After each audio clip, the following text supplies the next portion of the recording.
अगर आपने अभी तक हमारा चैनल सब्सक्राइब नहीं किया तो अभी सब्सक्राइब करें और बेल आइकॉन को क्लिक करके हमारी लेटेस्ट वीडियोस के बारे में अपडेट जानें।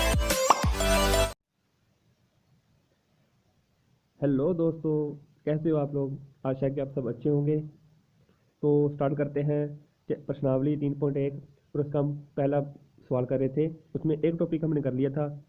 हमने पिछली क्लास में पढ़ा था alpha plus beta equal to minus के b upon a and alpha beta equal to c upon a. तो आज हम इसी पर सवाल करेंगे। अल्फ़ा बीटा यहाँ शून्य होते हैं और ए बी सी, ए यहाँ एक्स स्क्वायर का गुणांक है, बी एक्स का गुणांक है और सी एक अचर पद है। इसी पर हम आगे सवाल करेंगे। तो एक बार क्वेश्चन पहले का 5वां पॉइंट देख लेते हैं। कह रहा है भी x square minus √3 plus 1 x plus √3 ये हमें दे रखा है। कहता है इसके शून्य को तथा गुणांकों के बीच में संबंध बनाना है। ठीक है, तो मैंने आपको बताया था जो दिया होगा उसको पहले एफ एक्स मान लेंगे। क्या मान लेंगे? एफ एक्स मान लेंगे। तो एफ एक्स हो जाएगा अपने पास x square minus √3 plus 1 x plus √3। फिर उसके बाद एफ एक्स को कर देंगे 0, शून्य को निकालने हैं। तो शून्य कर देंगे अपने पास, शून्य के लिए एफ एक्स को 0 कर देंगे। तो हो जाएगा x square minus √3 plus 1 plus √3 equal to 0। हम यहाँ एक्स है, इसको दोबारा लिख लेते हैं। X square minus √3 plus 1 x plus √3 equal to 0। X को अंदर गुणा कर दो, क्या आ जाएगा? X square minus √3 x plus minus x plus के √3 इक्वल टू 0। तो एक्स स्क्वायर यहाँ देखो, एक्स स्क्वायर, इनको एक साथ लिख लो। एक्स स्क्वायर माइनस एक्स,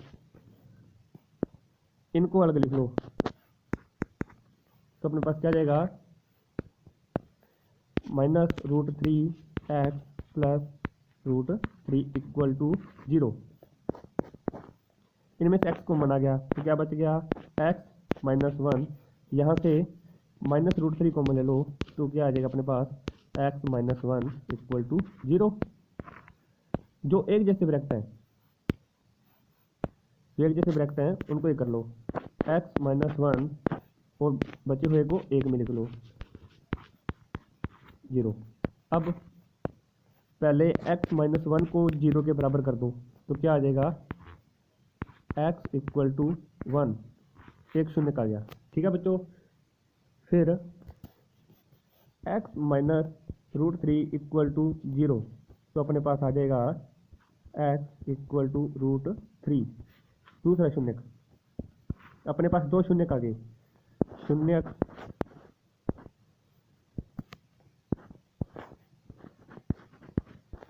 एक तो आ गया अपने पास 1 और √3। ठीक है बच्चों, आशा है कि यहाँ तक आप समझ गए होंगे। उसके बाद कहता है शून्यकों तथा गुणांकों के बीच में संबंध स्थापित करना है। शून्यकों तथा गुणांकों के बीच संबंध।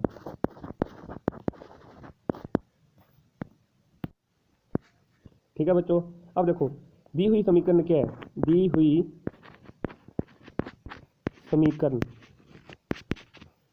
अपने को जो समीकरण दिया है क्वेश्चन में वो समीकरण है x square minus √3 plus 1 into x plus √3, ये हमें दी है। अपने पास जो स्टैंडर्ड फॉर्म है, standard form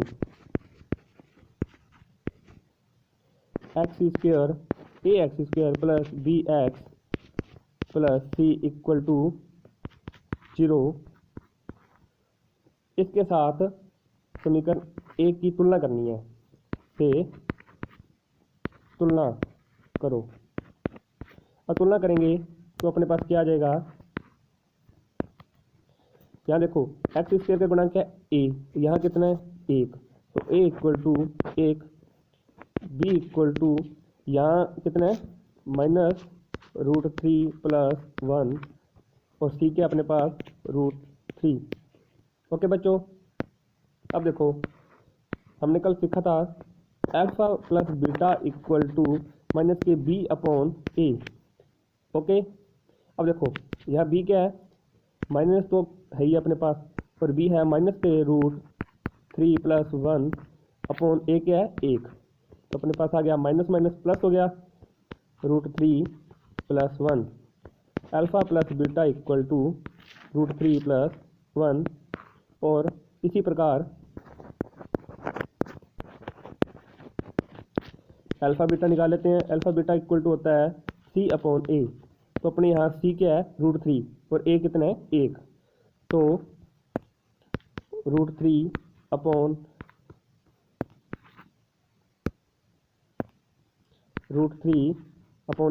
equal to √3। Okay बच्चों, तो अपने पास दो वैल्यू आ गई, अल्फा बीटा इक्वल टू √3।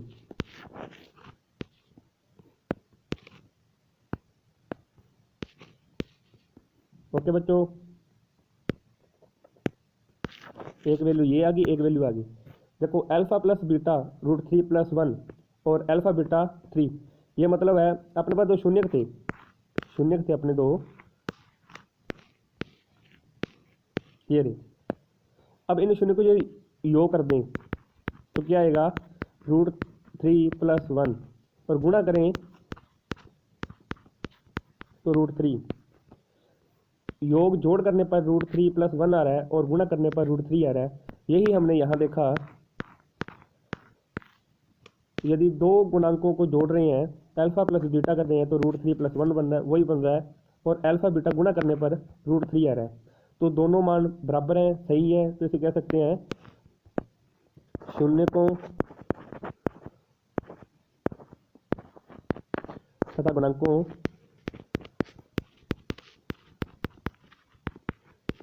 के बीच संबंध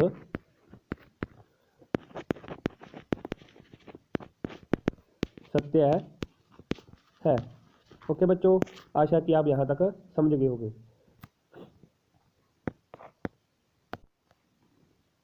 तो बच्चों आगे चलते हैं, हम करते हैं दूसरा सवाल है अपने पास। उसका पहला पॉइंट है, इसमें कहता है भी शून्यकों का योग -3 है और गुणनफल है 2। हम जानते हैं भी शून्यकों का योग alpha plus beta equal to होता है -(b/a) और अल्फा बीटा इक्वल टू होता है c/a। ओके बच्चों, अब देखो यहाँ कहता है शून्यकों का योग, तो हम बराबर रख दें, ये कर दो बराबर। देखो यहाँ से क्या आता है, माइनस से माइनस कट गया, b equal to 3a,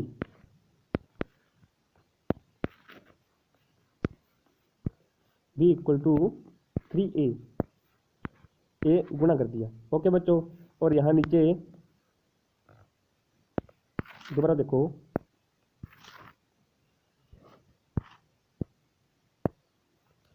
b equal to 3a और यहाँ c का मान अपने क्या है, गुणनफल क्या है 2, तो 2 रख दिया, तो क्या हो जाएगा c इक्वल टू 2a।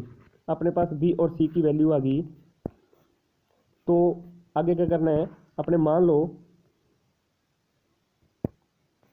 माना a इक्वल टू k, कुछ भी एक मान लो, मान लेना है अभी, कोई भी एक संख्या मान लो या कोई भी एक कांस्टेंट मान लो भी a इक्वल टू k है, k क्या है यहाँ अचर है।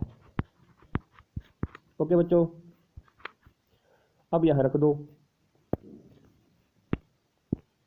b इक्वल टू 3k और c इक्वल टू 2k। हम जानते हैं द्विघात समीकरण या द्विघात बहुपद क्या स्टैंडर्ड फॉर्म क्या होती है? Standard form ax² plus bx plus c equal to 0, या c 0 ना लिखोगे तो भी कोई बात नहीं, ये मान लो, ठीक है। अब a क्या अपने पास अपने माना था a इक्वल टू k है, x² bx आ गया 3k into x plus c क्या है 2k प्लस 2k। ओके बच्चों, यहाँ से k कॉमन आ रहा है, उभयनिष्ठ आ रहा है, तो x² बच गया, 3x बच गया प्लस 2 बच गया। यदि हम यहाँ बराबर 0 कर दें, ये भी बराबर 0 हो गया, ये भी बराबर 0 हो गया, तो देखो k को यहाँ इधर बराबर की इधरली साइड लेके जाएंगे तो जो यहाँ गुणा में है तो यहाँ बटा में आ जाएगा, x² plus 3x plus 2 equal to 0 upon k equal to 0। तो अपने पास बहुपद क्या बन गया? तो द्विघात बहुपद x² plus 3x plus 2 equal to 0, ये अपना आंसर है। इसमें हमने बहुपद ही ज्ञात करना था। दोबारा देख लो, अपने को कहता है भी आपको एक तो शून्यकों का योग दिया हुआ है -3 और गुणनफल दिया हुआ है 2। हम जानते हैं कि योग तो alpha plus beta equal to b -b upon a होता है और गुणनफल होता है alpha beta equal to c upon a। हम बराबर में वैल्यू रख देंगे, माइनस से माइनस कट गया, b इक्वल टू 3a आ गया, यहाँ से इधर मल्टीप्लाई करेंगे तो c इक्वल टू 2a आ गया। मान लो alpha equal to a equal to k है, तो b इक्वल टू क्या हो जाएगा 3k, c बराबर हो जाएगा 2k। स्टैंडर्ड फॉर्म क्या होती है अपने पास द्विघात की? ax² bx plus c equal to 0, या a का मान रख दिया, b का मान रख दिया और c का मान रख दिया। ax² बन गया, 3kx बन गया और 2k बन गया, k कॉमन आ गया, उभयनिष्ठ आ गया, तो बच गया अपने पास x² plus 3x plus 2 equal to 0। k को यहाँ बटा में लेके 0 हो गया, तो अपने पास बहुपद क्या बना? x² plus 3x plus 2 equal to 0। तो ये अपना आ गया आंसर। ओके बच्चों, ठीक है, यहाँ तक आप समझ गए होंगे। यदि कोई आपसे सवाल नहीं होता तो आप नीचे कमेंट बॉक्स में कमेंट करके उस सवाल का क्वेश्चन मार्क बता सकते हो, मैं अगली वीडियो में उस सवाल को करवा दूंगा। ठीक है, तो आगे चलते हैं। हाँ जी बच्चों, तो अब हम करते हैं तीसरा सवाल। ये कहता है भी आपको एक बहुपद f(x) दिया हुआ है, x² माइनस के 8x प्लस k और शून्यकों के वर्गों का योग दिया है 40, तो k का मान ज्ञात करो। ये हमको सवाल में दिया हुआ है। आप सभी जानते हो, अपने अभी तक सीखा है कि अल्फा और बीटा क्या होते हैं? शून्यक होते हैं। ओके, शून्यक होते हैं और इनका योग होता है alpha plus beta equal to minus के b अपॉन a और alpha beta equal to c upon a। अपने कहता है शून्यकों के वर्गों का योग। तो सवाल में ध्यान से पढ़ो, 2 बार पढ़ो उसको। शून्यक अल्फा और बीटा के वर्गों, वर्ग कर दिए, का योग कितना है? 40। समीकरण 2 कर दो, एक समीकरण कर लो जो अपने को f(x) दिया हुआ है, ये वाला समीकरण a कर लो। अब देखो समीकरण 1 को ध्यान से देखो, तो अपने यहाँ x² का गुणांक a कितना है? 1, x का गुणांक b कितना है? -8, और यहाँ c क्या है? अचर पद c क्या है? k। ठीक है, तो अपने यहाँ समीकरण 1 से a इक्वल टू 1, b बराबर -8 और c बराबर k, c बराबर k। तो अपने जो पढ़ा था पिछले सवाल तक पढ़ा था, alpha plus beta equal to minus के b upon a, minus b कितना? -8 और a कितना है? 1। तो माइनस माइनस प्लस हो गया और 8 बच गया। अपने पास अल्फा प्लस बीटा का मान आ गया 8। समीकरण कर दो 3, इसी प्रकार अल्फ़ा बीटा का मान निकालो, सी बराबर ए, सी कितना है के, ए बराबर 1 तो के, समीकरण 4। अब देखो आपने कहता है alpha square plus beta square, alpha square plus beta square कितना है 40। अब आप समीकरण 2 3 को ध्यान से देखो, 2 और 3 को ध्यान से देखो, ये रही 3 और ये रही 2। इसका यदि हम 3 का स्क्वायर कर दें, वर्क कर दें, अल्फ़ा प्लस बीटा का होल स्क्वायर कर दें तो ये बन जाएगा alpha square plus beta square plus 2 alpha. तो देखो समीकरण 3 का वर्क करने पर अल्फ़ा प्लस बीटा का होल स्क्वायर 8 का स्क्वायर, 8 का स्क्वायर कितना होता है 64। ये हो जाएगा alpha square plus 2 alpha beta plus beta square, क्योंकि हम जानते हैं ए प्लस बी का होल स्क्वायर इक्वल टू होता है a square plus 2ab plus b square. Okay बच्चों, तो ये हमने यहाँ लगा दिया। आगे चलो, इसको लिख लो alpha square plus beta square plus 2 alpha beta equal to 64। समीकरण 1 से हमने देखा, 2 से कि alpha square plus beta square equal to 40 है, तो ये मान यहाँ रख दें। इसको रख दिया 40 plus 2 alpha beta equal to 64, लिख दो समीकरण 2 से। इससे क्या होता है, एग्जामिनर को पता लग जाता है भी बच्चे को कितना आता है, क्योंकि हमने देख दिया भी समीकरण 2 का यहाँ प्रयोग किया है, जिससे अपने नंबर कटने के चांस कम हो जाते हैं। तो ये आपने सभी ने ध्यान रखना है, जहाँ भी कोई भी बात अप्लाई की है, जैसे मैंने यहाँ अल्फ़ा स्क्वायर बीटा स्क्वायर का मान 40 रखा है, तो लिखना है भी समीकरण 2 से दिया हुआ है भी alpha square plus beta square equal to 40 है। ओके बच्चों, आगे चलते हैं। 2 अल्फ़ा बीटा इक्वल टू, इस 40 को इधर ले जाओ तो 64 माइनस 20 इक्वल टू 24, और अल्फ़ा बीटा इक्वल टू आ जाएगा 24। ये 2 इधर गुणा में है, इधर जाके बटा में हो जाएगा, तो बराबर 12। तो अपने पास अल्फ़ा बीटा का मान आ गया 12। ध्यान से देखो, अल्फ़ा बीटा इक्वल टू के, समीकरण 4 कहती है भी अल्फ़ा बीटा इक्वल टू के है, तो अपने यहाँ समीकरण 4 का प्रयोग करेंगे। तो अल्फ़ा बीटा का मान क्या है, के बराबर 12, समीकरण 4 से। ओके बच्चों, तो अपने निकालना था, के का मान ज्ञात करना था और के का मान आ गया 12। तो इस प्रकार हम अल्फ़ा प्लस बीटा और अल्फ़ा बीटा का प्रयोग करके, यूज़ करके हम के का मान निकाल सकते हो। आशा है कि आपको ये मेथड, ये सवाल आपको समझ में आ गया होगा।